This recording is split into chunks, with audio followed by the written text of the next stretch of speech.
नमस्कार, शुभ दुपार. आणि बघू शकता मित्रांनो, दिसणारी जी ट्रेन आहे ती वंदे भारत, जे की भारतीय बनावटीची नवीन 1-2 वर्षापूर्वीचे उत्पन्न भारतीय रेल्वे कारखान्यात चालू झाली आहे. आणि जे दार वगैरे आहेत ते सेन्सरवाले आहेत. आणि ही गाडीचे वैशिष्ट्य सांगतो मित्रांनो.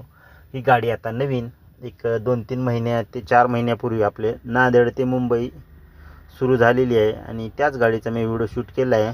ते ठाणे रेल्वे स्टेशनवर केलं आहे. मी गेलो होतो कामानिमित्त. तर तुम्हाला सांगतो मित्रांनो, ही गाडी नांदेड, परभणी, जालना, छत्रपती संभाजीनगर, मनमाड, नाशिक रोड, इगतपुरी, कल्याण, ठाणे आणि लास्ट CST जसे की छत्रपती शिवाजी महाराज टर्मिनल्स मुंबई जाते. आणि ही गाडी सुपरफास्ट आहे मित्रांनो. अगदी 9 घंट्यामध्ये तुम्हाला मुंबईला सोडते. नांदेडवरून पहाटे 5 वाजता निघते आणि मुंबईला लास्ट स्टेशनला 2:25 ही गाडी तुम्हाला सोडते मित्रांनो. तर अशा प्रकारे ही खूप सुपरफास्ट ट्रेन आहे, नवीन आलेली वंदे भारत एक्सप्रेस, जे की नांदेड ते मुंबई जाणारी आहे. बघू शकता वंदे भारत.